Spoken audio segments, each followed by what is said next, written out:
Good evening, everyone, and welcome to our board meeting tonight. We do have a quorum here, so at this time, may we all rise and recite the Pledge of Allegiance. I pledge allegiance to the flag of the United States of America and to the republic for which it stands, one nation, under God, indivisible, with liberty and justice for all.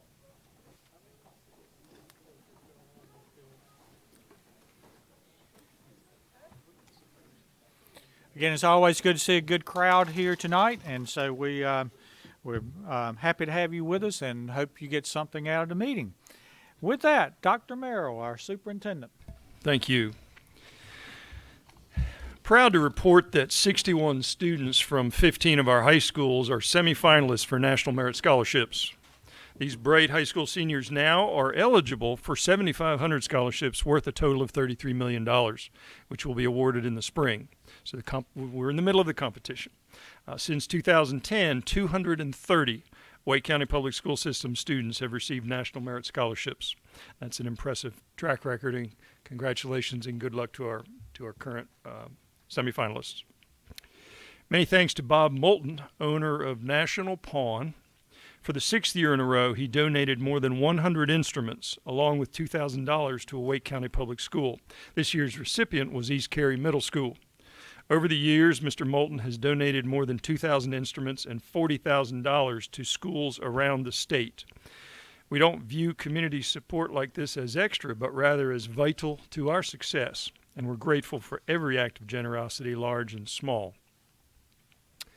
Congratulations to Casey Otten, the 2016 recipient of the Educator of Excellence Award.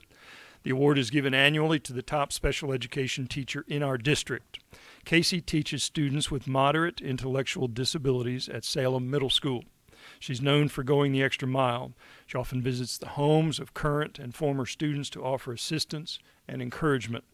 She coordinates regular field trips to foster productive citizenship, and she creates personalized memory books for all of her students, treasures for the students and their families. So thank you, Casey, for your dedicated service. And finally tonight, the word is out about our newest high school, Crossroads Flex. As you know, Crossroads Flex offers flexible hours and online learning for students who have time-consuming commitments outside of school. Enrollment is on pace, and as you'll see in this segment from WRAL, many students are grateful for this opportunity to pursue their passions while staying on track to graduate. The inside of Crossroads Flex looks more like a modern hangout than a high school. Here, they blend online learning with face-to-face instruction. May I ask you a question? It's designed for students who have outside interests like sports or the arts or perhaps a full-time job. So I just went to Nashville and recorded a few songs. As a budding recording artist, Brooke Hadless spends a lot of time on the road. A traditional classroom setting just wouldn't work with her schedule. I can balance what I love to do and do schoolwork on the road. While I'm in school, I have a system where I'm allowed to work at my own pace. I play ice hockey for the Carolina Eagles, and it really just creates more time and space for practices and workouts and everything. The curriculum here is as rigorous as any other school, graduation requirements the same.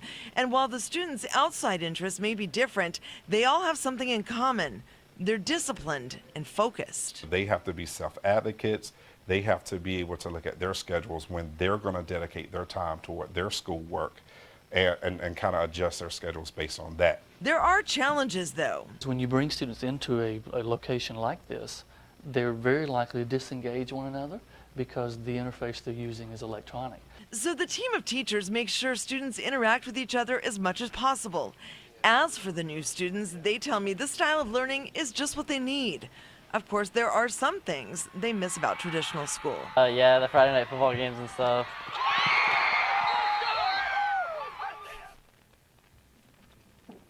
Concludes my remarks. Thank you. Okay. Thank you, Dr. Merrill. This school is meeting the needs of lots of students, but it's also, there was a lot of publicity given to virtual charter schools starting up a couple of years ago. And I think I'm speaking for the entire board. We really are not a believer that kids need to just be in a virtual setting 100% of the time, that it's valuable to have opportunities to meet with our staff on a regular basis and even the chance to collaborate with other students. So we see this as a good blended model that meets the needs of students that need that type of flexibility, but still gives opportunities for them to learn the so-called soft skills of working with other students, and also under the direction of a direct staff member to help them through this. So again, thanks for that. And I just want to reiterate something that we've said before, and we saw some of it in our work session just a few minutes ago. It's very rewarding as I travel across the state and the work that I do with other school systems to be back in a position as seeing Wake County as a leader in public education across our state and the nation. Time and time again, other school systems are asking about how are we doing this, how are they doing that. We've seen this, we've heard that. And today was an example. Dr. McMillan and his group, who heads up our testing and assessment division and helps us figure out if what we're doing really makes a difference or not, they were presenting information for us to measure all types of things, perseverance, collaboration, etc. And the issue is that nobody else is doing this work, so we can't get an off-the-shelf model or something and just implement it. We can't go to research and say, what's the research telling us? We're creating the research, and that's an exciting position to be in. So again, my hat's off to Dr. Merrill and his leadership and all of his staff in putting us in a situation that not only can we say that we're proud, but we know we're proud of the types of things that are happening in Wake County, and hopefully you are too. So with that, Ms. Johnson-Hostler.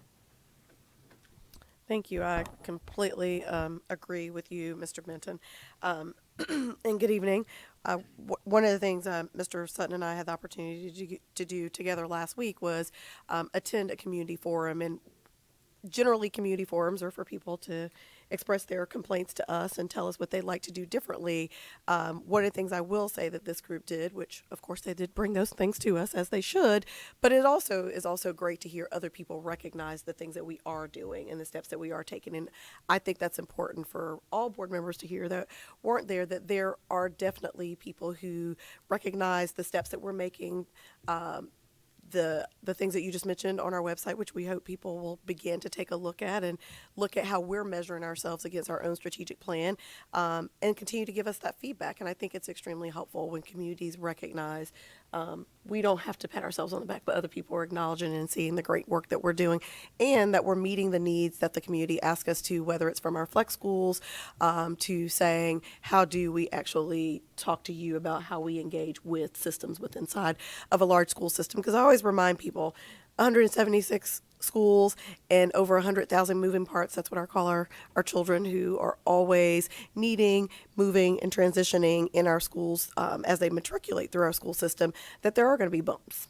And that we want to hear what those bumps are, and sometimes we're going to fix those bumps, and sometimes we're going to say, this is what's best for the greater good. And I think that was a space that we were able to express that to the community and walk away understanding that we're going to make decisions sometimes that is for the greater good, and other times we're going to be flexible and listen and stretch ourselves as well. And so I think a lot of the things that you will see, I thought Mr. Bent was going to hold it up, but our little pamphlet that talk about those things, hopefully you all will get a copy. Actually, you brought it, so I thought you were going to share it. But it gives not just us, but community members the opportunity to actually have those things in their hands and at their fingertips to see what we're doing, because oftentimes people don't actually get to see all the great things that are happening inside of our system. And with that said, the last thing I'll say is those in District 2 will get to share the great things they're doing with me at our BAC on September 28th at 5 p.m. at Willow Springs Elementary School, and then we'll also be sharing with them as well. So I look forward to seeing those of you who are in District 2 at our BAC on September 28th.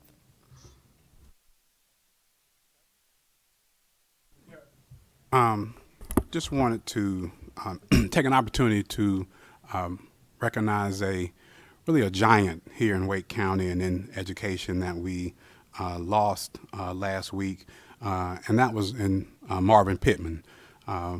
Marvin Pittman was a former Wake County principal and longtime employee at the Department of Public Instruction. For those that knew him, he was a champion for education, an advocate, a fighter, a passionate, very passionate about education, particularly passionate about those that are disproportionately affected by race, by poverty, or those that just simply did not have a voice. He was a father, he was a husband, he was a deacon in his church, and was a mentor to many, a friend to many, a colleague to many of us, and he will be sorely missed.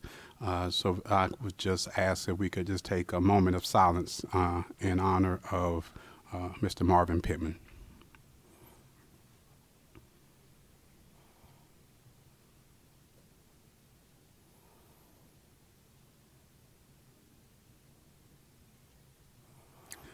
May he rest in peace. Thank you. Dr. Martin.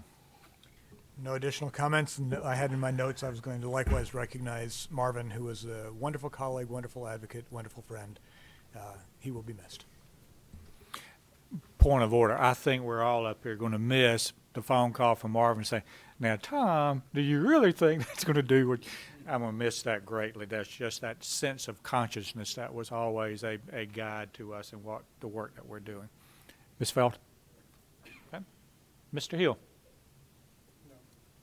Ms. Evans? Good evening.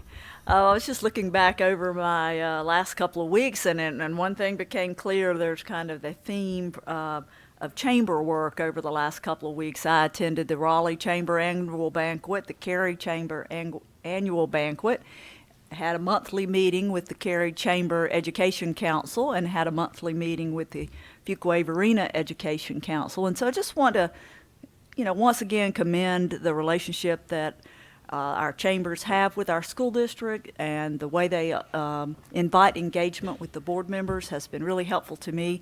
And in particular, working in the chamber education councils, both of the meetings I was part of in the last couple of weeks, brings together educators and business people in the area to talk about the real things going on in our schools and where there are real needs. And, they brainstorm legitimate ideas for how the business folks in the area can participate in helping in some way.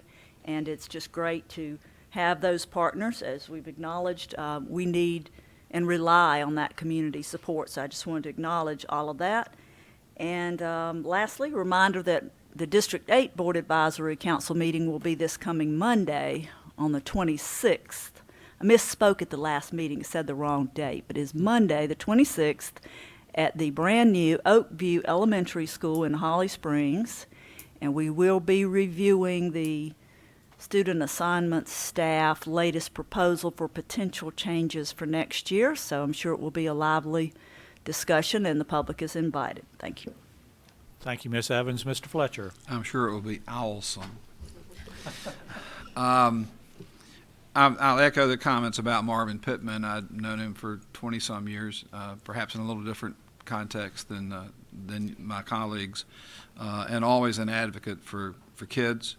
I'll also add to this list of folks who've left us Gene Shalosky, who used to sit in this seat for the town of Cary, and ran a preschool in Cary for 18 years that all three of my children attended, and she had the moniker of Mean Gene. It was her license plate, and she went by that. And so she will be missed. Her leadership was appreciated. And I guess as I think about folks who dedicate their lives to serving children, that their work persists beyond them.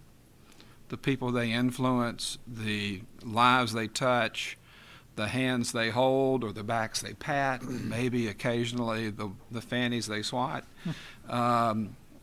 learn and grow because of the input that these people pour out into them. And so I just want to express appreciation to any educator, but particularly those who've dedicated their lives to serving others and have gone on from this world to the next. So appreciation to them. I'd just like to back up to one thing here, give a shout out to our technology people and the implementation of our Bring Your Own Device program. It was written up recently in Tech and Learning, the K-12 Blueprint. A very nice article about how Wake County is successfully implementing the bring your own device technology, but not just, and helping develop a culture about using the tool for instructional enhancement as opposed to entertainment. And so it's a great article, and give kudos to our tech people for their hard work, and they continue that. And also, my Board Advisory Council met last night, and we welcomed 2 new area superintendents into our meeting last night. Cedric Williams and Mark Savage joined Clinton Robinson. We have schools from 3 of those areas in our Board Advisory Council. We had a very good meeting. Glenn Caruso was the presenter of the student assignment plan. Laura Evans was there as backup. It's a little different seeing that relationship. Glenn did a great job. I think our community was well informed. We had some good discussion about some of the components within that presentation, not necessarily about neighborhoods moving, but about the student achievement data that was in there, and how we in Western Wake might respond to that. So my thanks to that group, and we'll be more conversation about that opportunity. Thank you very much. Thank you, Mr. Fletcher. Ms. Kushner.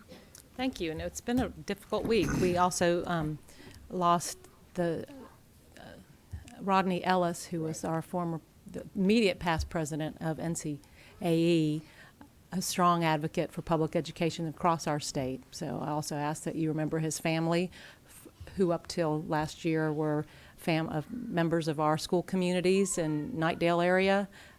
He had 3 children in our public schools, and recently passed away, and so his memory be eternal.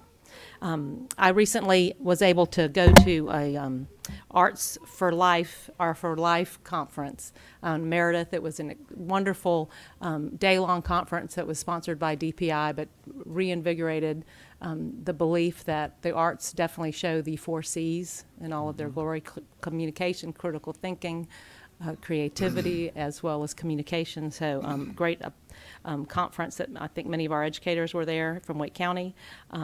Also was able to attend the District 3 School Board Association meeting with colleagues Sutton and Ms. Johnson-Hostler. So that had a lot of great information. And this week also started Latino History Month.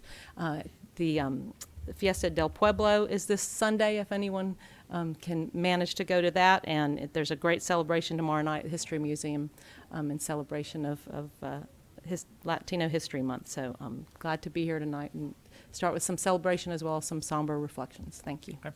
Thank you. Thank you, board members. You've had a chance to review the meeting agenda for tonight. Do I have a motion to approve tonight's meeting agenda? Motion to approve. And a second. All in favor say aye. Aye. Any opposed? So the ayes have it.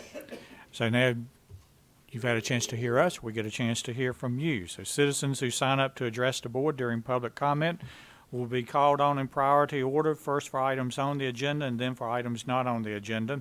Each individual speaker will be allowed 3 minutes for remarks. That'll be the beeping that you hear when you're up here.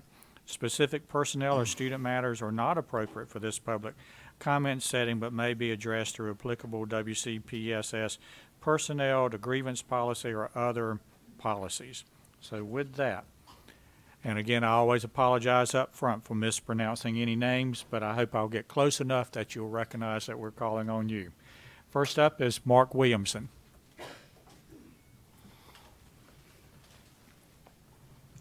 Good evening, everyone, and thank you for allowing me to speak to you tonight. Again, my name is Mark Williamson, along with my wife, Kelly. I am co-president of the STAL PTA, and I'd like to address the construction plan for STAL and potential relocation to the Spring Forest Road swing space. And first, we'd like to start by saying that the STAL families are very excited that the board may potentially approve this construction plan for tonight. It's a long time coming, and we're very excited to have our new building as soon as possible, so thank you. Along that same note, though, we would like to ask that you please do not set Spring Forest Road as our swing space location at this time.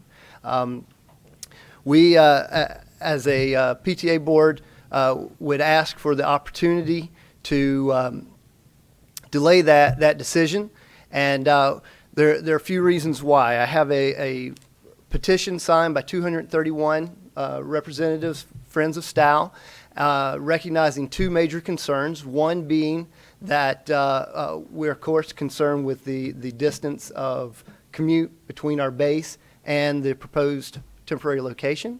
But two, the potential arresting of momentum that we are experiencing at Stow now in getting base families to come back to the school. As many of you are probably aware, we have had over time very hard time attracting base families to Stow, both through the magnet program and also through the choice program. Many of those families that had older children go to other schools outside of our base are now coming back with their younger children for the magnet immersion program, Chinese immersion program. We're very concerned that a year away at Spring Forest Road will cause serious damage to the momentum that we've created and cause the next generation of families to choose not to come to Stow because they're concerned with this distance. So we're here to ask that the board wait on assigning Spring Forest Road, encourage the WCPSS staff to continue to aggressively seek an alternative location for us, and to allow us as a PTA to work with the board as well as WCPSS staff to try to identify within the community or seek from the community help from developers, private landowners, and the like to find a better alternative closer to our base that will work for our students and our families. So again, thank you very much for your time. We hope that you'll continue with the planned proposed construction time frame, but wait and allow us to find a better site for the temporary location. Thank you, and have a great evening. Thank you. We'll have the petition if you guys would like. Give it to Mr. Blumberg. Thank you. Susan Harrell.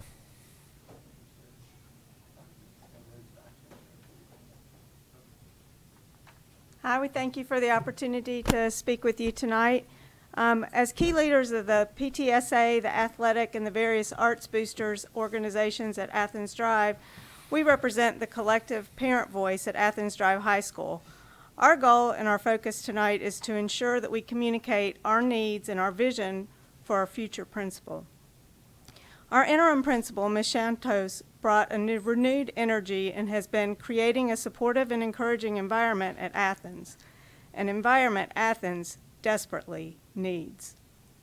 In contrast, most have viewed the previous leadership style at Athens to be very data-driven, impersonal, sometimes intimidating, rigid, and uninterested in student activities, especially the arts, which several of us represent. This is a far cry from the ideal learning, teaching, and working environment.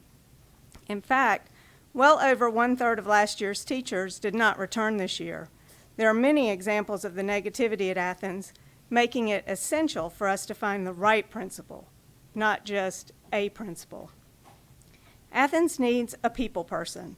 Above all else, our new principal should be a people person who works in a positive, supportive, and encouraging manner with all the necessary constituencies. Our faculty, staff, and students bring a variety of insights, gifts, and perspectives with diverse socioeconomic, ethnic, and cultural backgrounds. Our principal should embrace those qualities which make us unique, cultivate an environment where our differences are celebrated, and create a supportive, accepting, nurturing, and energetic atmosphere. Athens needs a community builder.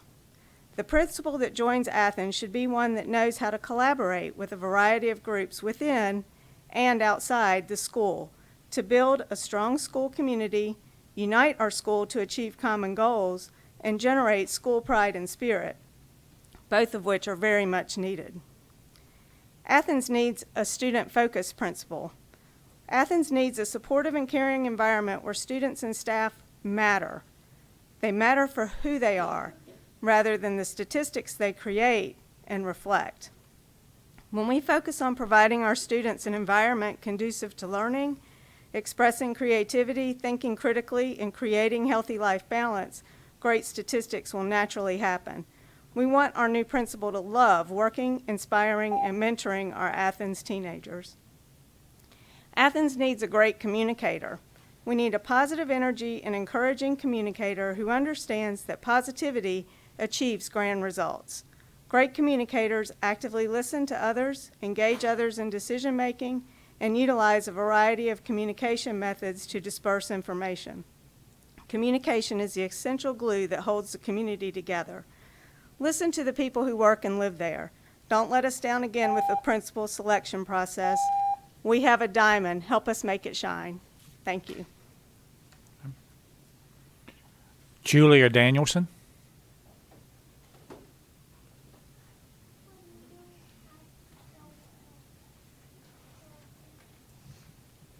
Hello, my name is Julie Danielson, and I live in the Mills Park area that's proposed to move to Hortons Creek. I sent an email to all of you last week. Hopefully you received it. The maps were helpful in what I'm going to say. But we welcome, in this area, in the Northwest Cary area, we welcome 2 new elementary schools. One's White Oak that just opened this year, Hortons Creek that has the assignment going out for 2016-17, M16, which is the middle school, and also our new high school. Both of those are supposed to open in 2019-2020. We're all really excited about that. Obviously, our area is the epitome of growth. I have 2 points about the assignment plan that I'd like to discuss, and that is all around the middle school assignment, and specifically slide 15 of the assignment plan. I know it's called Hortons Creek, but slide 15 was where I was kind of focused. It discusses the maps and some details of the assignment area for Mills Park and also M16 when it opens. It states that Hortons Creek is the feeder school for M16. It doesn't say anything else. That's what it says. That's where I'm going off of.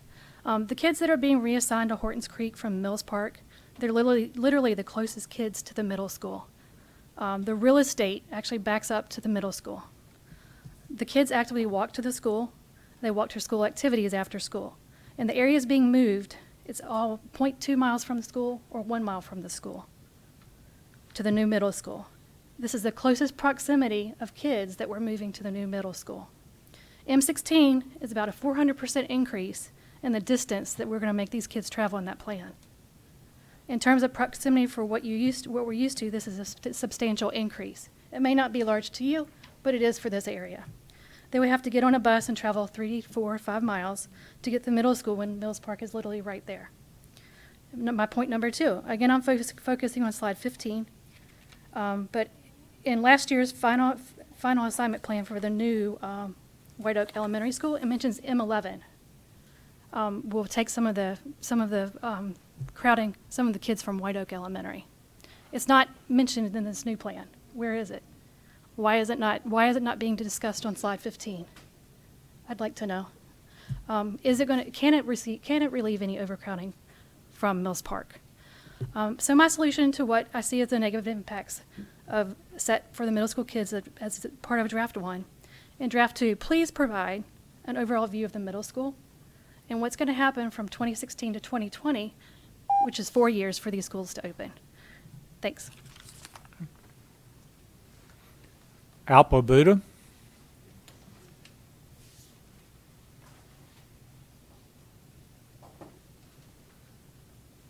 Hello and good evening, everybody. Good evening to everybody over here. Thank you very much for this opportunity again. And I hope you guys remember me from the past meeting asking for the reinstatement for the bus stop at the junction of the already established route on the bus route at the Briardale and Edgemoor. I just wanted to brief you up that there were a lot of email exchanges between myself, the families, Ms. Evans and Mr. Simmons. Appreciate all the feedback, but it did not turn out to be a positive one. And again, I just want to bring into attention the safety perspective over here, because Edgemoor, even though the road says 25 miles an hour, it's a kind of joke, and it's just on the board. Because I can challenge you that if you stay even for a few hours at my home, which is right on the Edgemoor Avenue, I don't think you will see any cars which are driving at that speed. The minimum speed that they are driving are close to 40 or above. I have, seen kids and people driving at 55, 60 also. And the transportation department told me, oh, the road is 25, it's safe for the kids to walk. Yes, I can see that on the Google Maps also, and other information elsewhere available online. But if you actually see the reality or the practicality, that's not how the people drive, because the road is so wide enough that even if you have 2 cars parked on 2 sides, anybody can zoom in through those 2 cars at 50 miles an hour easily, because the roads are pretty wide and that gives them enough space to maneuver, even when they say that there are roads winding, but it's not that kind of a situation. And I would like to bring in and give this information. There's this website which the several subdivisions have formed called Nextdoor, where you become a member and they voice their concern. It's called Nextdoor. And I did email out to Ms. Evans and Mr. Simmons also the snapshots as to people complaining about the road rage. I have blacked out their faces and their names and the IDs because I'm not sure if they will be comfortable sharing that information. But also I have highlighted with the markers on the orange about the road rage and everything. It is plain crazy. And all I'm trying to do is reinstate the bus stop or let the kids of the affected family board the bus such that they can go to work, pay the taxes, and keep on electing you guys as representative and have a roof on their head and bring the food on the table. It's very difficult for, if you talk to me, it is very difficult to drop the kids, reach work on time. I don't want to lose the job because I want the food on the table and not make a choice to have the roof on the top of the food. So I would really appreciate if you can take that plea from me. Thank you. Brad Hall.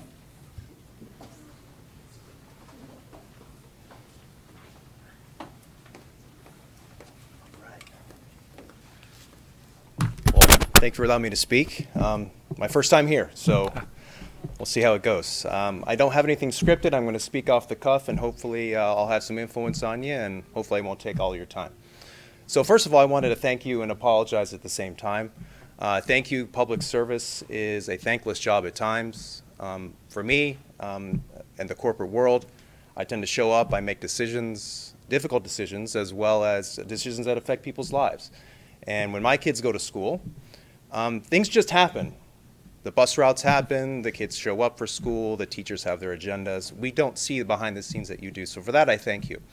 Secondly, I wanted to apologize that this is my first time here, so I should be more involved in the school. Ms. Evans, you are district representative. Certainly I'm here on a certain topic that is dear to us, but I do apologize because this has kind of woken me up to public service, to get involved and to have some type of influence and show our community support.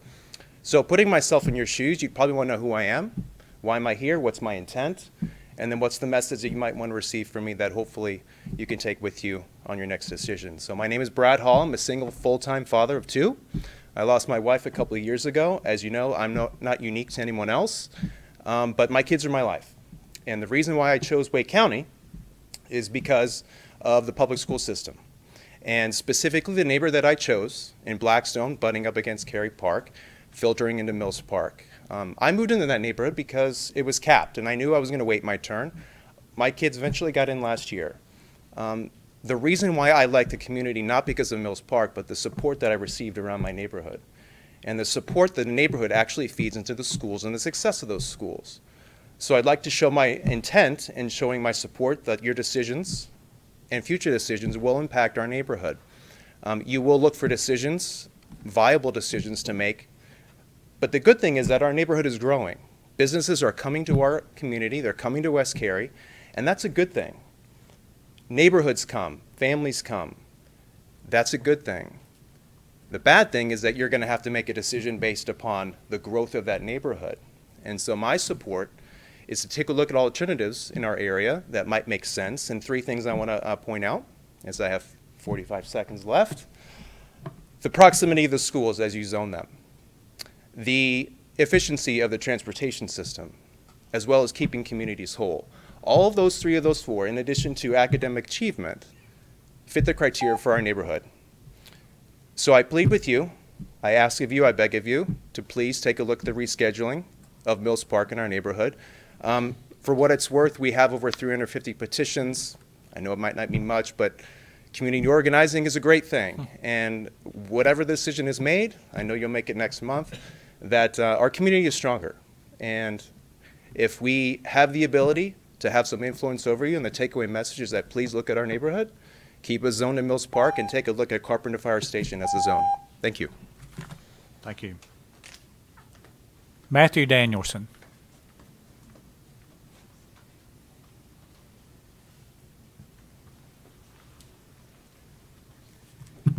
Good evening, Mr. Chairman, members of the board. My name is Matthew Danielson, and I here am also speaking on the reassignment of Cary Park. A number I'd like for you to remember is 73. Currently, there are 73 kids at Mills Park Elementary on free and reduced lunch. If this reassignment plan passes as currently written, virtually all kids will be removed from F&R.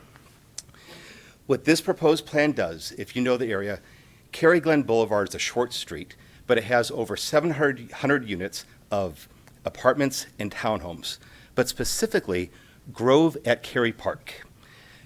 Grove at Cary Park utilizes the low-income housing tax credit to make rent affordable to lower-income tenants. All of those units, all 120 units, utilize the low-income housing tax credit. But this plan it calls to remove the highest concentration of low-income family homes out of Mills Park and move it to a school where they can't walk to. There will be virtually no kids at Mills Park on F&R. It removes 700 units, again, of apartments and townhomes. But not only that, this plan keeps an island of a more wealthy neighborhood that will stay at Mills Park. And the bus will literally drive right past these 700 units. So you have a wealthy neighborhood being reassigned, or not reassigned, passing the students that you just sent elsewhere. This is the reality of the plan. But here's the perception, here's the political perception if this plan passes, that this board is creating an elementary and middle school for affluent neighborhoods. You have gotten rid of the highest concentration of low-income families. You will have gotten rid of F&R, and you are, in a sense, gerrymandering high, wealthier incomes into Mills Park. So that is the perception. And as this board knows, perception is reality. And you may disagree with what I'm saying, but again, that is our perception. Tonight, I was going to talk about my neighborhood, my child staying at Mills Park, but what's being proposed, taking away this low-income area out of Mills Park, someone needs to say, no, stop. What are we doing here to this neighborhood? So I would ask the board to go back to the maps, look again, and look why you are removing such a high concentration of low family income. Keep it simple. Mills Park should remain south of Carpenter Fire Station Road. Hortons Creek is north of Carpenter Station Road up to Old Kelly Chapel Road, and then north of that and east of 540, keep Austin Ridge. You don't have to overcomplicate this. Thank you. Have a good evening. Cully Carson.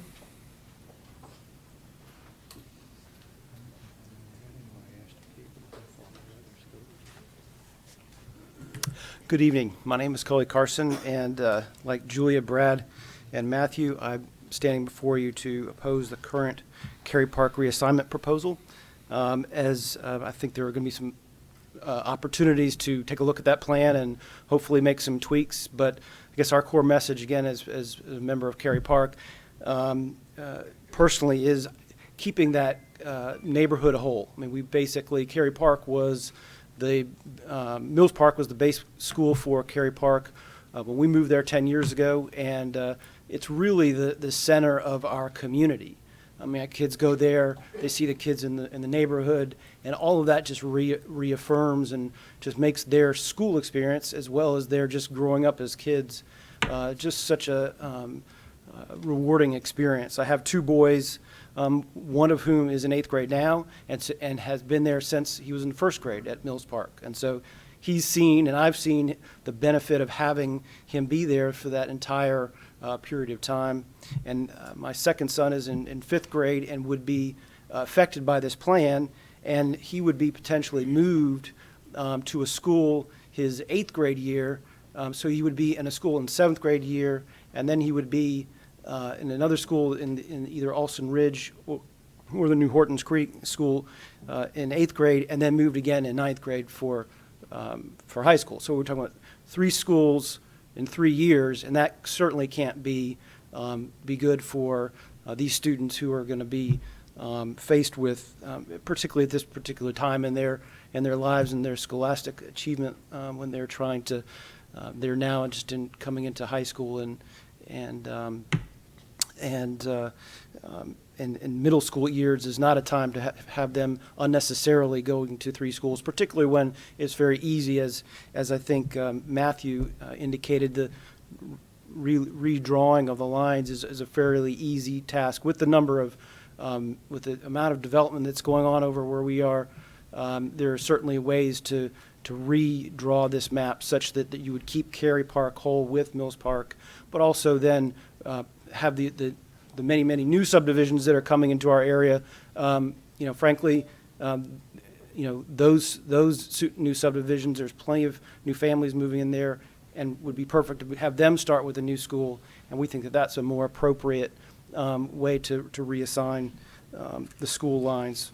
Also, from an operational efficiency, as has been talked about before, we're talking about a bus that would basically go through our neighborhood right now, and it would pick up kids. My kids are 0.8 miles from Mills Park, and they would be picked up and bus 3 miles in the opposite direction. So it just doesn't make sense from an operational point of view. It makes more sense to have more organization in terms of these bus routes as well. Thank you very much for your time. Okay. Thank you. Gloria Garver.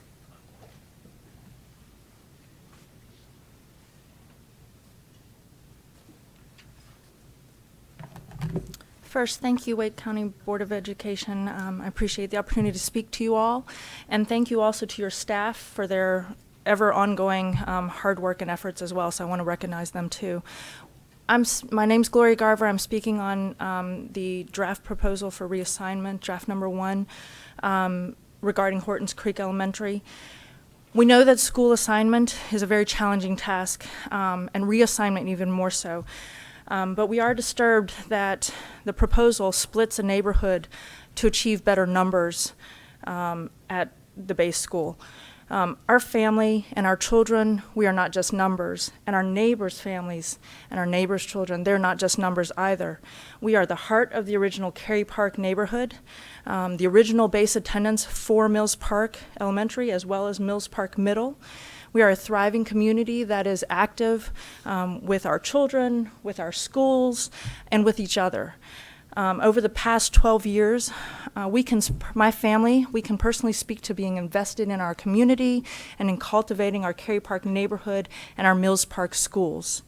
We and our children have long-standing friends in the area, and in fact have decided not to move out of the area because of the strength of this community.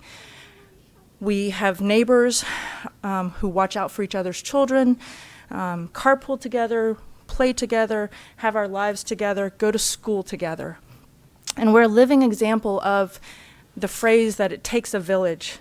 We rely on each other because we live in the same neighborhood, we go to the same schools, we have similar activities, and we all attend, as I mentioned, we attend Mills Park schools together. And that's possible because of the proximity to our schools and to each other. We find that draft number 1 violates some of the factors that are supposedly being taken into consideration in drawing up an assignment or reassignment plan, specifically policy 4150.01. Splitting up our Cary Park neighborhood and our Blackstone neighborhood away from Mills Park Elementary, and in 2 years, 2019-2020 away from Mills Park Middle School would not benefit our children. Stability is not protected for our children in removing them from their friends, their familiarity with their teachers and this Mills Park school system that they know. Proximity is not served by splitting up part of the closest neighborhood to Mills Park, and operational efficiency is not achieved, as previously mentioned, when the buses going to Mills Park schools will directly pass our streets. Respectfully, we ask you not to split the original Cary Park and Blackstone Village away from Mills Park Elementary and away from Mills Park Middle for 2019-2020. We really support prioritizing our children's best interests in their academics and for their future, and that this is not just a numbers game to alleviate Mills Park's cap. For your consideration, we strongly propose the reassignment line be drawn at Carpenter Fire Station Road, south of it to remain at Mills Park Schools, north of it to go to Hortons Creek Elementary. Thank you very much. And I just want to point out that our Mills Park family would be here in greater numbers to speak with you, except that we have a K-2 open house tonight at Mills Park Elementary and the family night at Mills Park Middle. So many of our families just simply could not be here tonight. Thank you very much. Thank you. That concludes our public comments for tonight. We will be transitioning to our Employee Excellence Awards recognition for tonight. If you're more than welcome to stay, but those of you who did make public comments, if you want to leave, we'll have just a couple of minutes as we transition. But again, you're more than welcome to stay. Mr. Tillman.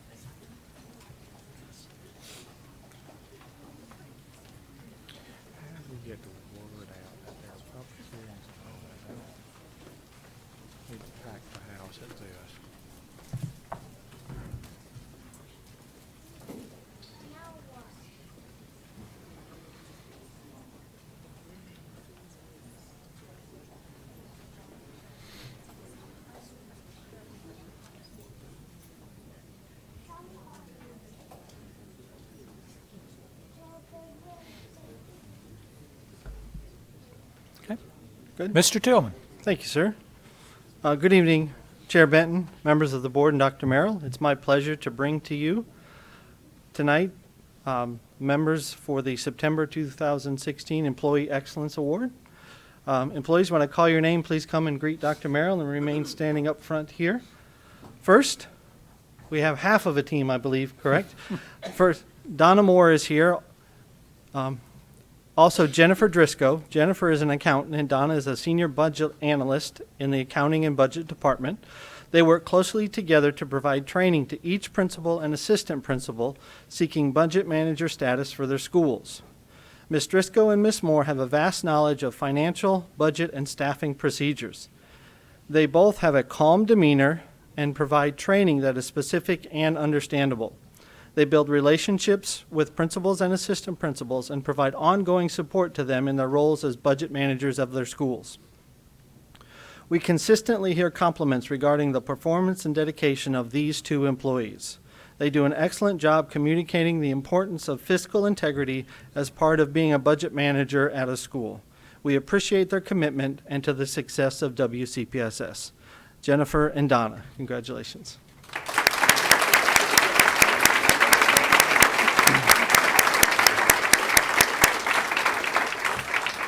Donna's not enjoying standing here by herself, but we'll help her now. Maria Durango is a custodian at Apex Middle School. She joined the Apex Middle School family on March 23, 2016, and in this short time, she has had a tremendous impact on the campus. Her incredible work ethic and commitment to performing her daily tasks in a quality manner have helped her to become adored by students and staff alike. Most impressive is her initiative to see something that needs to be done and to make the campus even more beautiful than making it happen. The constant words of praise from the staff for all she is doing on a daily basis is truly remarkable. Ms. Durango is indeed an asset to WCPSS. Maria Durango from Apex Middle School.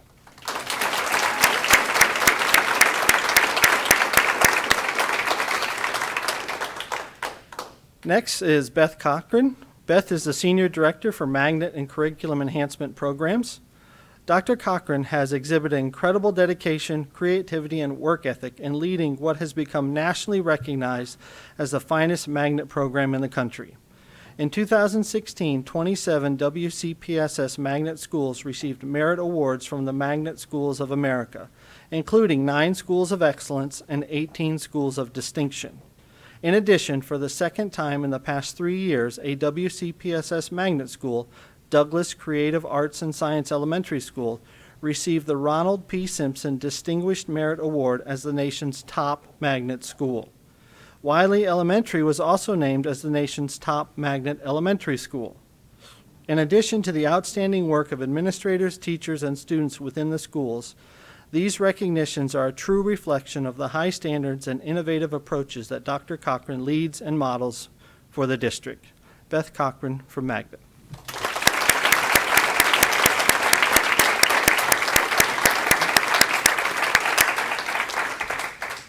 Next is Elaine Hoffelt.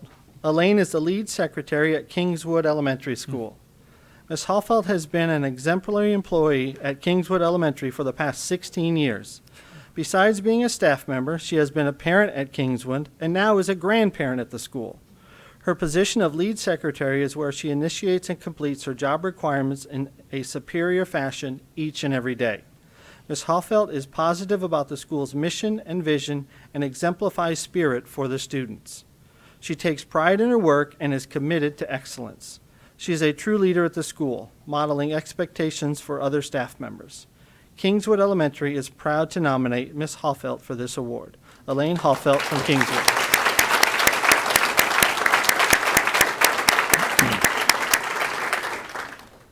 Next is Deborah Alberry. Deborah is the lead secretary at Ballantyne Elementary School. Ms. Alberry is a leader among her peers. She coordinates meetings for other lead secretaries and bookkeepers in the southern area. She mentors new secretaries to ensure they have the resources they need to perform a very challenging job. She also continues to grow professionally. She often attends trainings offered by the finance department, like Donna right here, so she can give her best to her school and to the district each and every day. Thank you to Ms. Alberry for all you do for your school and for the district. That's Deborah Alberry from Ballantyne Elementary School.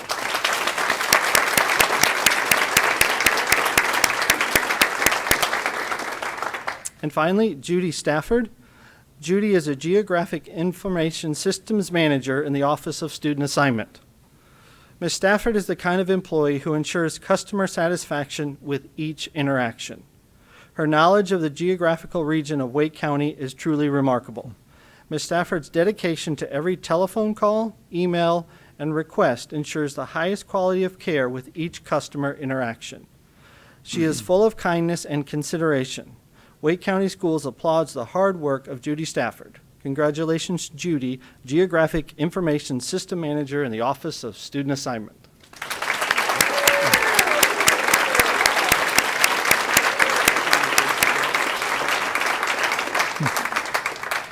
Mr. Benton, I present to you the September Employee Excellence Award winners. Thank you. And on behalf of the entire Board of Education, our sincere thanks and gratitude for the recognition that you've gotten tonight and for the job that you do each and every day. We do a lot of talking here at the table about teachers, but without people like you behind the scenes, we would not have the schools that we have. And I'm not sure we ever do enough to really, truly thank you for what you're doing. I wish we had a big bonus check to give you tonight. That would certainly make it better, but you do have our heartfelt thanks. And I hope you recognize that you're representing about 9,000 other employees that are in jobs like yours here in Wake County. So you're truly the best of the best, and we appreciate it. Thank you.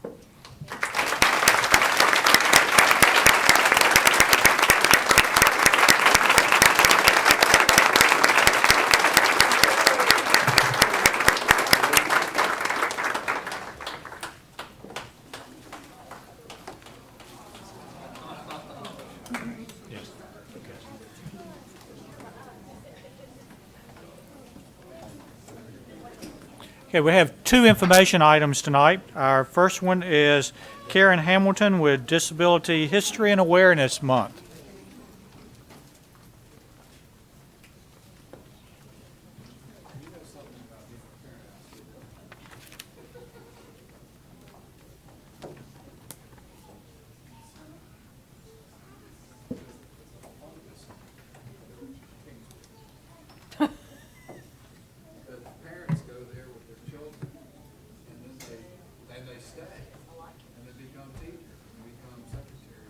Yep. Did you say that without phone? Okay. Well, it's a good fund. It's a good fund. I was with you, Liz. Okay. All right, there's Ooblik there. How about that? All right. All right. Good evening. I'm joined by Belinda Prince, coordinating teacher with Special Education Services, and we are here to celebrate the 2016 Disability History and Awareness Month. I hope you all found your shirts. Thank you. They would look so much better. Yeah, on you. That's good. That's good. So, as you know, Belinda, if you can see that. So, the state declared October as Disability History and Awareness Month. In a year, Belinda, can you just see the year from 2007, and immediately following, Wake County Public Schools established a proclamation saying that we would also celebrate October as Disability History and Awareness Month. What we'd like to do is give you a quick overview of Special Education Services, and then we'll be clear on why we're continuing to celebrate not only Disability and History Awareness Month from the perspective of children and parents who are in our district, but also with the fine things that we're doing here in Wake County. So I want to start with the number of students with disabilities that we serve in Wake County. As of the April 1 child count, it's 21,390 schools. That is as big or larger than 15 districts in North Carolina. Just talking about the funds that we receive to serve students with disabilities, you can see the bulk of our funds come from state, with federal funds following that and a generous portion from local. And then you can see the categories of eligibility for disability that we have in Wake County, and that's a large number of kids with a number of complicated disabilities that we do serve. This is the number of special education teachers and teaching assistants that we have here in Wake County, and that's for who we serve K-12 as well as pre-K. And I also want to draw out, we do celebrate our teachers, but I also want to point out the large number of teaching assistants we have that serve in cross-categorical resource, as well as special assignment TAs. They're a small but mighty group that provide deep, deep services to children who have very complicated needs. We also serve kids in two broad categories with general curriculum and extended common core, and that's the breakdown of how we provide, the teachers who provide the services. We have a hard time finding the number of teachers to serve students with disabilities here in Wake County. We have a more difficult time finding teachers who can serve extended core, extended content.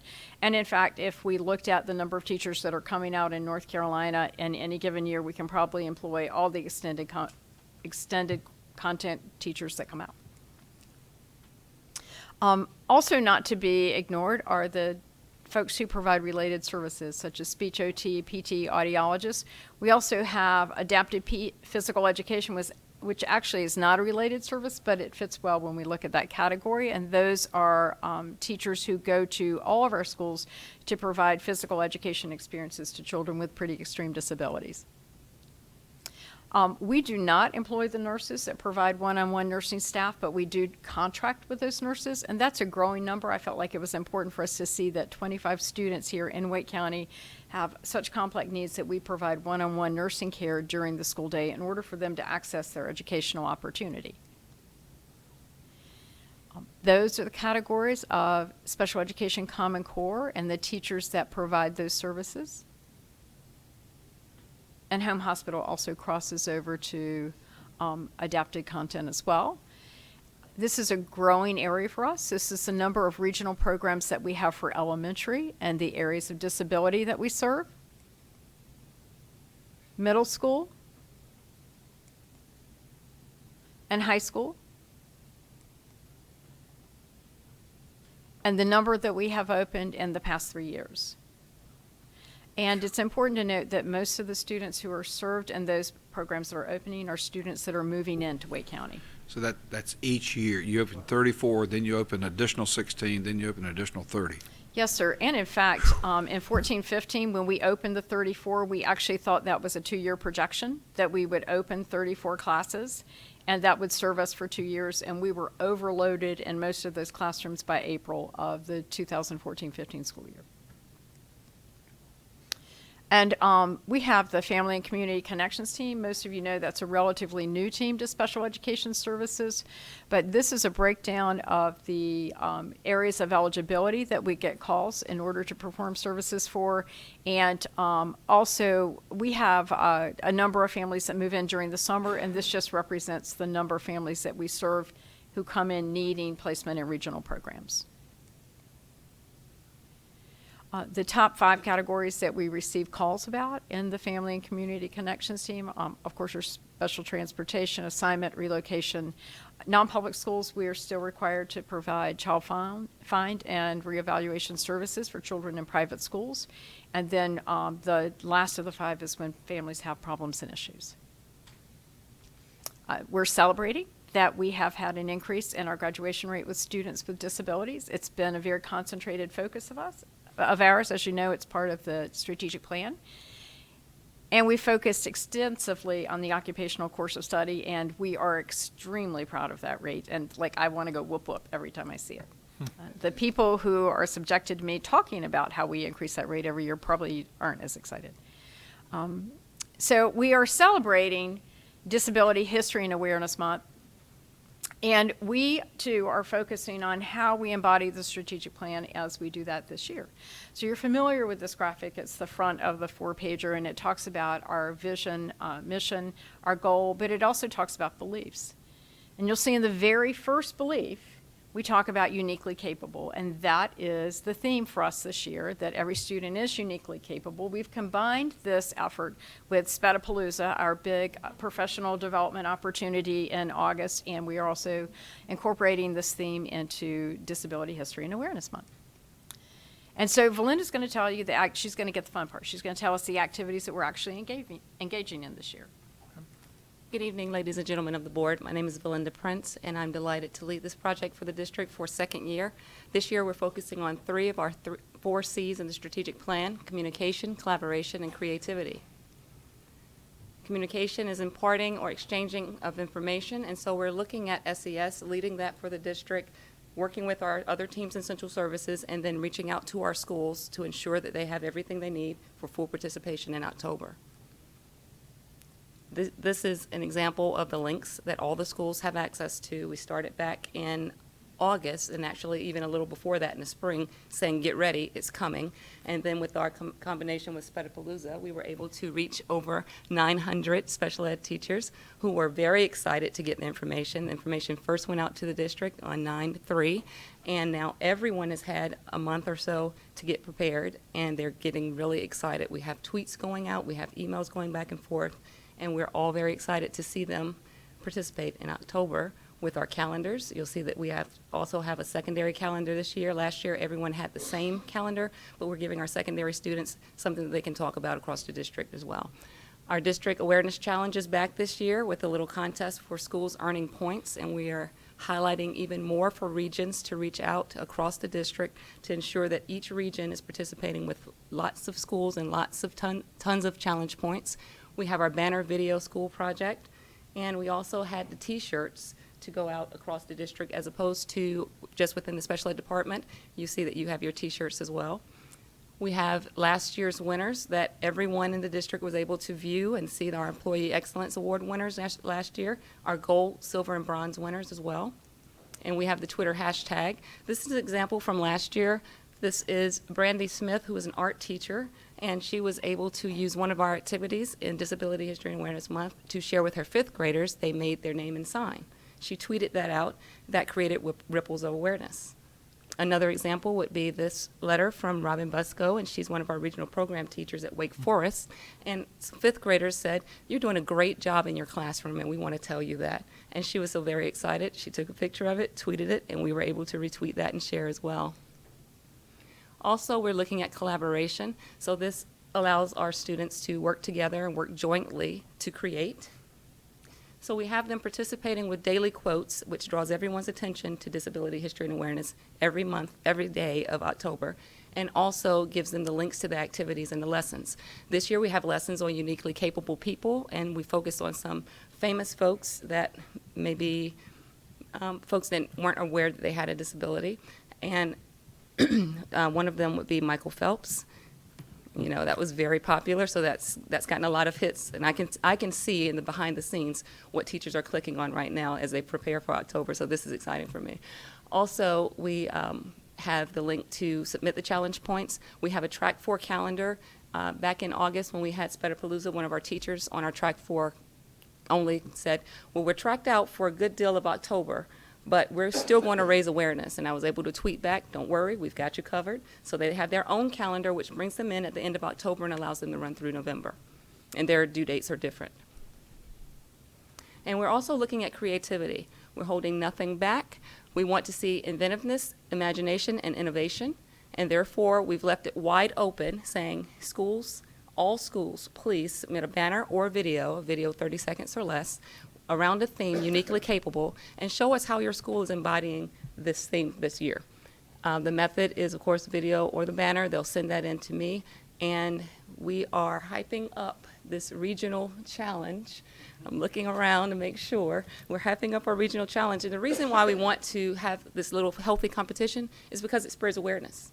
The more people are participating, the more kids and teachers and staff are looking at Disability History and Awareness Month. This is a list this is the list of winners from last year that everyone can see, and at the very bottom you can see Western Region's really big there, so we're wondering who will it be this year. We are very proud of the buttons, and each of you has your buttons, and we're very glad to see that you're wearing those. We'd like to see you wearing those as much as possible, especially during the month of October, but feel free to wear it all year long. We are giving teachers the opportunity to see you can wear them on your badge, so just put it on and you have it on every day, or you can wear it on your clothing. These were made with pride by students in our OCS, Occupational Course of Study programs, as well as our ESY Extended School Year programs in Southeast Raleigh High and Athens Drive. We're very pleased. We've expanded that from Athens to include Southeast as well. And our t-shirts, like we mentioned, you have your shirts this year. You wanted shirts, and thank you, Karen. If you look at our chart again for our winners, we're also reaching out even more within central services to make sure that we're hitting all of our schools. Our middle schools weren't as represented last year, so we're reaching out even further to ensure that every school has this information. And another reminder was sent out today, and we're still in advance of October, so they still have time to plan. This is a picture that shows Cary High School's video, and Cary was one of our gold recipients. So this is just to inspire others, high schools, elementary schools, middle schools. We're looking for you. And we can't wait to tell you all the wonderful activities and the number of schools that participated. So we're hoping you join us in October, and certainly wear your t-shirt. By all means, wear your button. There are a lot of colors. It goes with any outfit, and we're happy to entertain any questions. Okay. Questions and comments? Ms. Kushner. Thank you, Chair Benton. I just wanted to thank you for all that information. I think it's important to underscore the broad range of children with disabilities that we have in Wake County, ranging from students with speech impairments or hearing impairments or autism who can be in the mainstream classroom, but also to those who need one-on-one nursing care to access their education. So thank you to your staff and to everyone in Wake County Schools who works and advocates for these children. Thank you. Okay. Additional comments or questions? I'm amazed, even knowing what I knew about special programs, I'm amazed at the number of kids that are involved, the numbers of programs that were involved in, the additional growth in the regional centers. I had no idea.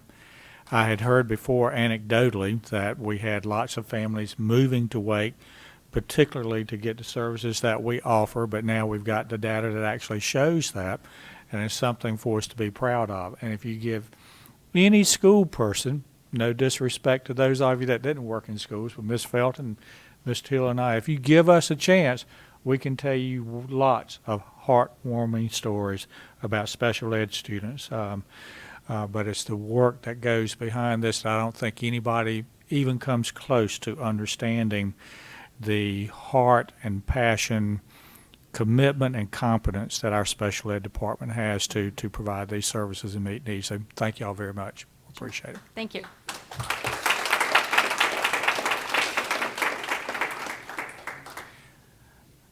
Our next item, Ms. Moore. This is a historical occasion to some respect, in that we are launching into a joint collaborative effort with the Interfaith Food Shuttle, and I know you're going to formally introduce her, but Miss Jessica Holmes from the County Commissioners is here tonight and will be invited to make comments. This has been a passion of hers to help spread food security to all of our families, and we're finally getting to the point that concrete things are going to happen. So, Ms. Moore. Chair Benton, Superintendent Merrill, and board members, good evening. I'd like to also welcome Julie Cox from Interfaith Food Shuttle, who is in here. So we have both all three legs of the stool, so to speak, working in this collaboration represented. And I want to thank Commissioner Holmes for being here today as well. So this actually goes back a little ways. We are bringing an information item to the board for them to understand how this work got started, and you have attached to your item tonight a copy of I think it's the final version of the MOU that will eventually be worked between each school and Interfaith Food Shuttle to implement a food pantry in a number of our schools. First, we need to go back all the way to March 2014. At that time, Enloe High School opened a food pantry to address food insecurity needs at their school. And the school's SAP worked with her principal and with Interfaith Food Shuttle to establish that food pantry. So it's actually been in operation for over 2 years.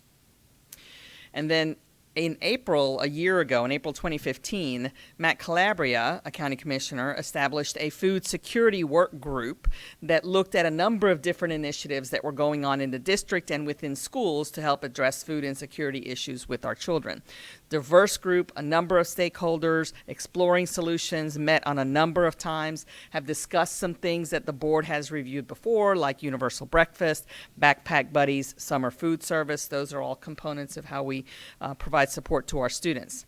And then one of our board members, Vice Chair Monica Johnson-Hostler, Brenda Elliott, the Assistant Superintendent for Student Support Services, and Paula DeLuca from Child Nutrition Services serve on this work group. And then in December 2015, we provided you, the board, an update on this work in the district.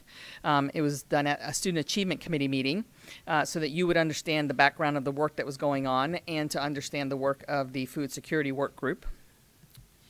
And one of the things that we found as we worked was that as we looked at, example, backpack buddies for high schools and middle schools, one of the things that we determined was that with the example of what we had going on at Enloe, that food pantries were actually a more viable solution for our older students than backpack buddies, which works more for our younger students.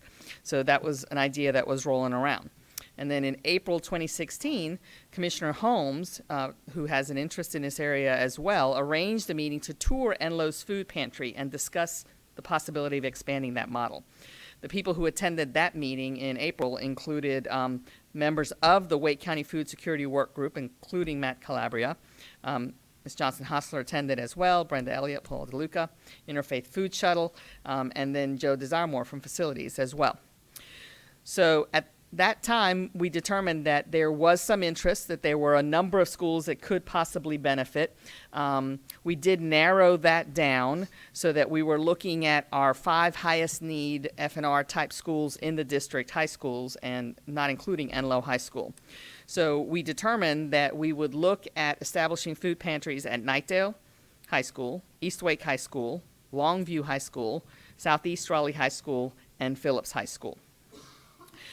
So the meeting at Enloe and then a subsequent meeting later on sort of oriented a couple of folks to how that pantry worked, what the collaboration with Interfaith Food Shuttle was, and determined to move forward and expanding that program to those 5 additional schools. What you have in your attachment today is a copy of a memorandum of understanding as we begin to flesh this out and have a more solid collaboration with more of our schools. With the organization felt that it was good to have those agreements in writing so that we all know who's responsible for what, and we can track what we're doing as we seek to possibly expand this to even more schools in the future. We're very excited about this collaboration.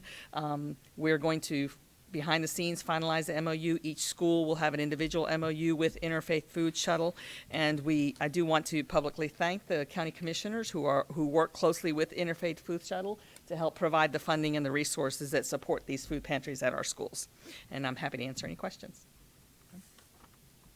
And before we go into questions, could we ask if Ms. Holmes would like to make a few comments?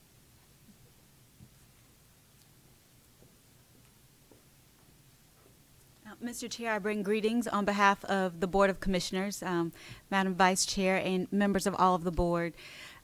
For me, I think this might be one of our most meaningful collaborations just yet, and I'm incredibly proud of the Food Pantry Initiative. The bottom line is we want to take a whole child approach to making sure that our students have what they need in order to be successful. As many of us know from working just in the middle of the day, it's hard to work when you're hungry. And from a student's perspective, it's hard to learn when you're hungry. So although some aspects of this have been a challenge, I want each of you to know how incredibly grateful I am for your partnership and for your passion for our students and for working with us to not just provide food. These won't just be your run-of-the-mill pantries. We have worked with Interfaith Food Shuttle to ensure healthy food, fresh vegetables, fresh meat for our students and access for their families. So I hope this is the beginning of many more collaborations between Wake County government and the school board to benefit our children. Thank you. Thank you. Thank you. Okay. Questions and comments? Ms. Kushner. Go ahead, Ms. Vice Chair. You go first, please. I'm sorry, I didn't see you, Ms. Johnson. Go ahead. We're just so courteous to each other here in the Wake County School Board. Thank you, Ms. Johnson Hospital. I just want to extend our thanks to Commissioner Holmes for her advocacy, because anyone who knows your personal story as well as your professional work knows that this is very close to your heart, and I appreciate that the fact that this has been a passion of yours and that you've been taking the leadership to make sure that this is happening. Thank you to the staff for working with Interfaith and to Interfaith Food Shuttle. I think it's an important accomplishment. Thank you. Ms. Johnson Hostler. Absolutely. Thank you to Commissioner Holmes and to the Interfaith Food Shuttle. And also, I want to bring up, which Ms. Holmes has done a great job of acknowledging the work that Enloe did. They really laid the groundwork for this and were more than open to continue to let many of us walk through the pantry several times and explain the process so that we could fully understand what the implementation would look like at our other schools. And the food security had to hear me say multiple times, Backpack Buddies has a stigma attached even to our younger kids, having had an elementary school kid who knew what it was because of the students who were receiving those backpacks. The importance of allowing complete access to our school is a huge initiative and requires our schools to really be on board and be supportive, because what we alluded to but didn't really say is parents can also come to the school to receive that food. And so I think that also even releases the stigma from our high school students. So to the 5 schools who are about to sign on to the Interfaith Food Shuttle and Commissioner Holmes, there is a lot of behind the scenes work that's happening, but I don't want to forget the work that our schools are about to embark in an endeavor with their communities in this partnership to ensure that our students and families have access to food. And thank you. Other questions, to comments? that point, I would just say that the 5 principals are very excited, completely on board and ready. Dr. Martin? So I want to add my thanks and congratulations to both the commissioners and the food pantry, but I got to call out the students at Enloe High School, because it was the students at Enloe High School who pioneered this idea of the food pantry. And they worked and they pushed and until they made it happen. And the student buy-in, I think, is part of what brought the success of that program, where the students really were partnering for their colleagues, and that really made it take off. And I hope that some of that can grow in all these new programs that get established. But a big shout out to students. Students, you all can do a lot more than you sometimes think you can. So thanks for pushing us older folks. Yes. Ms. Moore, when are we anticipating these additional pantries actually opening? Before the end of the month. Okay. So that's within a week. Mm-hmm.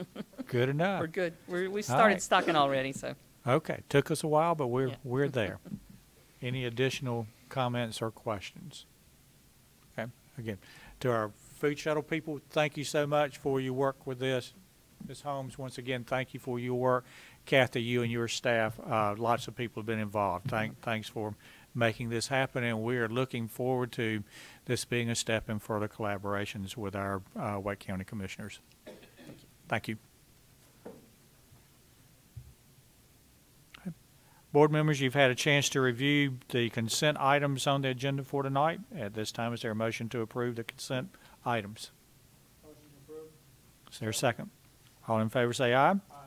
Any opposed? The motion passes. We have 2 action items for staff to bring forward tonight. The first is the schematic design of Stow Elementary School. Joe Desiremo. Good evening, Chair, board members. Yes, tonight we have the schematic design for Stow Elementary. The next building program includes a new building to replace Stow Elementary School.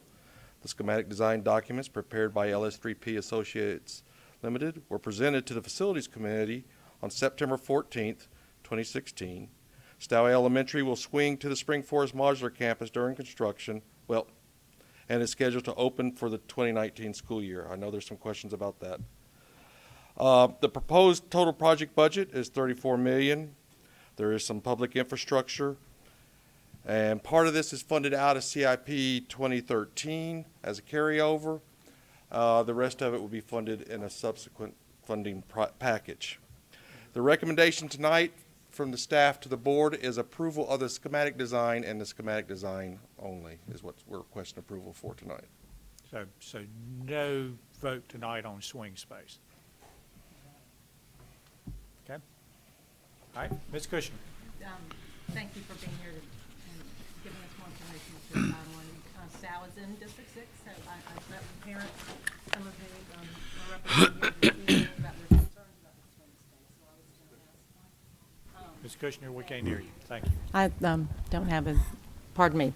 So I wanted to ask about the swing space, which has been a point of concern for some parents. So if you could tell us, Mr. Desiremo, what options we have considered for swing space, what were explored, and what you found was available and I'll be happy going to. forward. Thank you. Let me take it a little bit higher and just talk about swing space process altogether. When we look at a major renovation, one of the first things we start looking at are the options for swing space for the students and the staff in the building.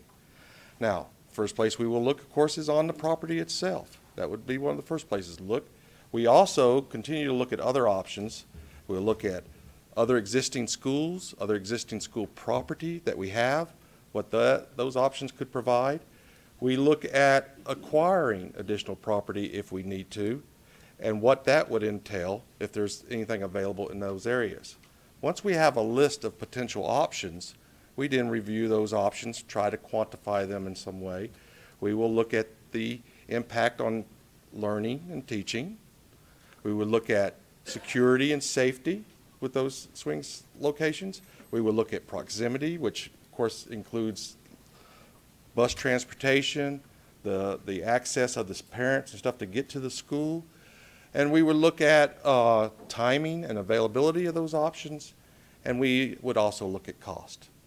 All those items would be, we would try to quantify them for each one of the potential options, and then narrow that down based on those lists. Now, we could end up with a couple of options left, and the reason you may have more than one is because now we're entering into the schedule itself, and you have to look at the timing of your projects, and you have to look at the cash flow that is available in your program. Now, with Stow Elementary, it became clear very quickly that on-site swing was not possible. The project itself, the majority of the project is in the main building, which is 1969 building. It encompasses most of the classrooms. So to provide space somewhere else on the campus would have taken significant temporary storage on the campus. The site is very restricted. There would have been several conflicts with utilities because of trying to provide utilities to the building. There would have been conflicts with ingress and egress from the site because it's very limited on the small property we have there at Stow. So that option really wasn't there. So when it looked at existing schools, the options that were out there pretty much are Spring Forest Modular Complex, which is a space that we've used several times for doing swing space. There was also to look at any new schools that were coming out there, and we looked at the existing schools that were already, for example, seriously, E38 was even looked at. And of course that quickly came off the list because the timing of the project didn't line up. Oh, I'm sorry, Pleasant Grove over near Briar Creek. But there was Spring Forest, and there was E24, which is elementary school that's going to be up on Strickland on the north side of the city of Raleigh. Those were there. We also kept another third option, which was a potential site that could be acquired or leased. We put a rough estimate to the cost of that and the time frame that it would be. So in a sense, we kind of had three options sitting there with Stow when we got to the point of laying out the entire 7-year plan for the construction plan. As you know, Stow was partially funded in CIP 2013. We wanted to start that as soon as we possibly could, but when you look at the restrictions we had with cost flow and the amount and the large need we had with projects and existing projects especially, Stow has actually been moved out a year already, just looking at the plan that we had in order to get it to fit into the cash flow. Once we looked at that plan, you looked at those different options that were left on the table to see what would be the potential best option to fit in for Stow, but also for the rest of the projects that were in the plan, because it does have a domino effect. If you're looking at cash or timing and the availability of swing space, you could have a couple of schools that could have potentially use a space. That means one of them would have to wait, okay? So looking at the priority for Stow, it lends itself towards the Spring Forest modular solution, which is what has been identified right now. This evening, by agreeing to proceed with the schematic design, what does that obligate us to do? When you look at swing space and its impact on a design, there's basically two things could happen. One is if the swing space is on the campus, it could affect the design. Well, we've already said that's not happening at this campus. So the other thing would be timing and availability of the swing space. So if you have your project under design, and is to use Stow as an example, if a swing space was decided to be used that would delay the availability, it wouldn't become available as soon as we had planned right now for Stow, then we would probably, depending on the length of that delay, potentially put the design on hold because of items such as the traffic impact analysis and code changes and stuff. You wouldn't want to come back later after having to sit on the shelf for a period of time and have to go make those changes. So we could potentially put it on hold, but there again, it all depends on the amount of time of the delay. And Chair Benton, I have heard in the last week also from Brooks parents who have some concerns about the swing space that they're using. They're currently at Spring Forest, so if I can pose some questions to staff just so we can look at some transportation improvements, some other, just looking creatively at how we can improve the experience for the Brooks students who are there now, as well as plan for some effective efficiencies if we do need to use that for the Stow project. But again, now tonight, we're just voting on approval of the schematic, which does not keep us from going back to facilities to investigate additional options, looking at traffic patterns, et cetera. And perhaps there's community members who's watching this tonight and has some swing space closer in. Wouldn't it be nice if someone would come It's happened with before. some space? Yes. It's happened before. All right. Mr. Fletcher. Two things, Joe. The swing space that we're looking for would need to have, if the current population of the school is right at 400 students, it would need to have, I'm trying to think, probably 23 or 24 teaching spaces, somewhere in that range. Each of which, the ones that have capacity. Each of which would be 800 to 1,000 or 1,200 square feet, depending upon the grade level served, plus corridors, plus media, plus parking, plus play space. So we're looking for a sizable structure or space to put a structure.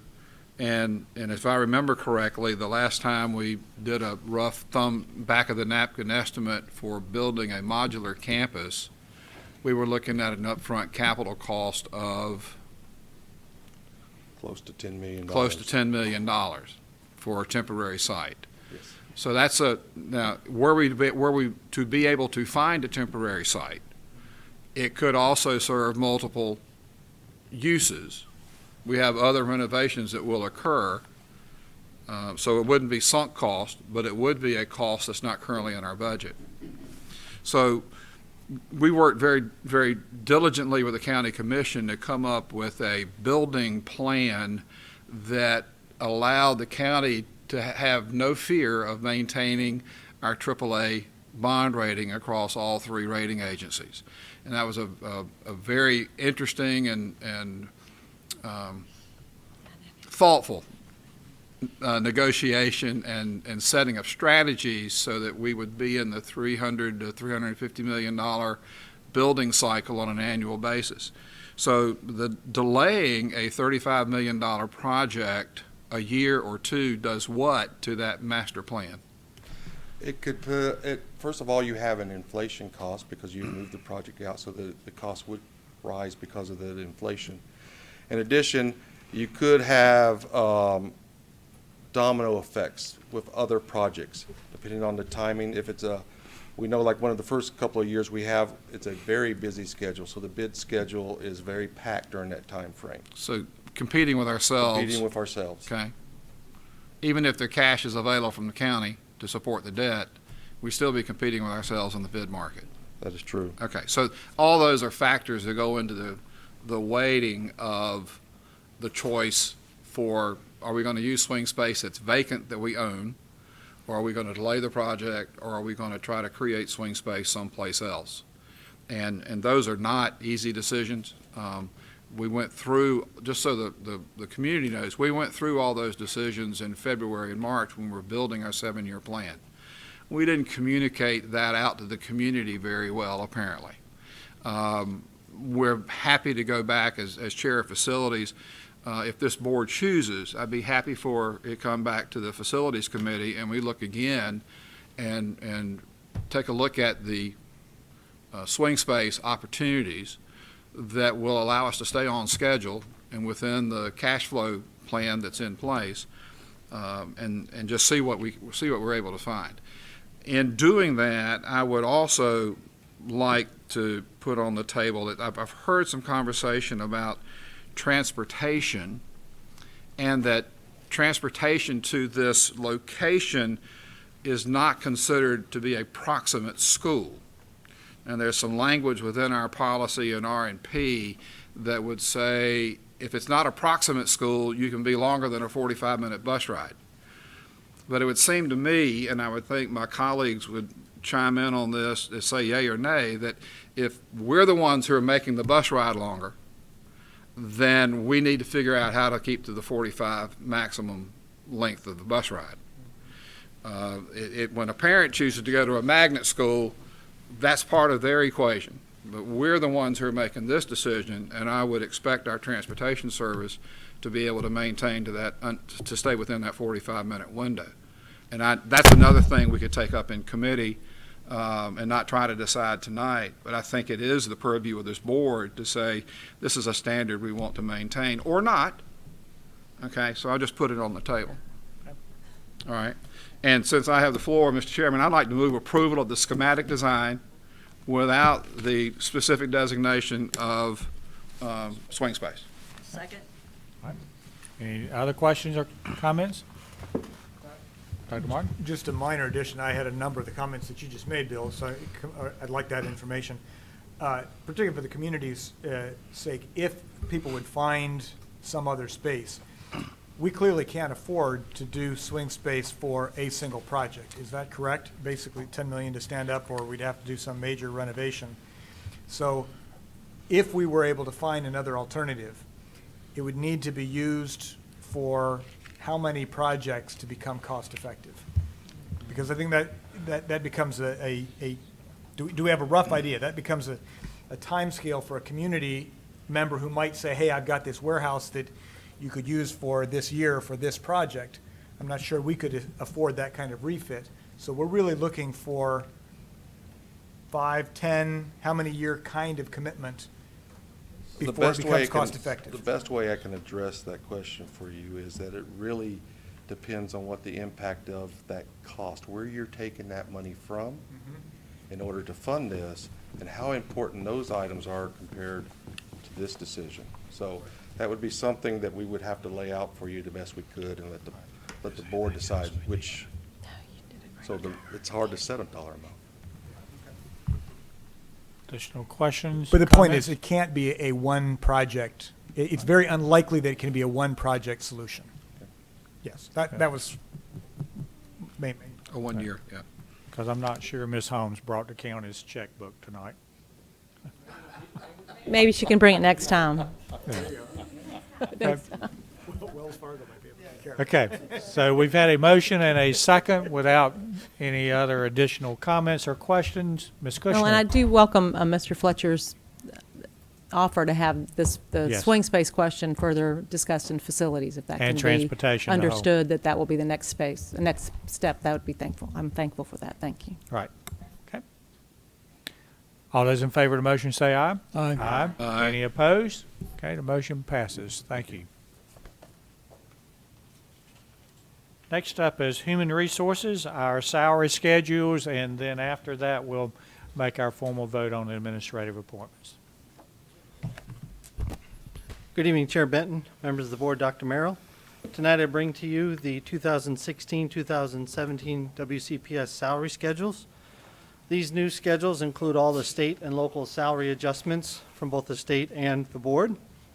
Changes to the teacher salary schedule. The schedule includes the increases to the extra duty salary schedule, as well as the school-based administrator salary schedule, and all local adjustments, including the 1.5% approved by this board. At this time, board approval is requested, and I'm happy to answer any questions. Motion to approve. Second. Okay, questions and comments? Ms. Johnson-Hostler. So you noted on the Precies that you're going to come back and talk to us about the impact. I'm specifically asking for our non-certified staff and the impact that the new Fair Labor Standards Act is going to have with the increase in what the salary is. So I'm guessing you're going to not just tell us about it when you come back, but give us what those projections are going to mean for this as Yes. well, for both certified and non-certified staff? Yes, primarily for non-certified, but we're still researching that in compliance with the new law for December, so we will have more information later. Additional questions or comments? And this is retroactive to July 1? Yes, sir. Okay.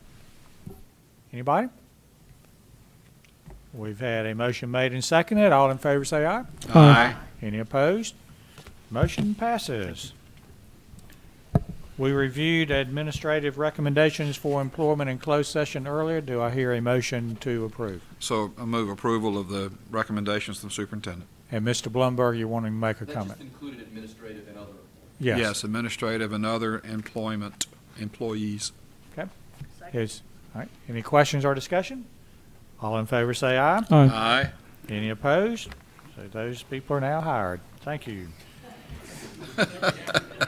Do I hear a motion to move into closed session? I'd like to make a motion to go back into closed session for the reasons previously stated. Is there a second? All in favor say aye. Aye. Any opposed? We're now going to closed session. Thank you all.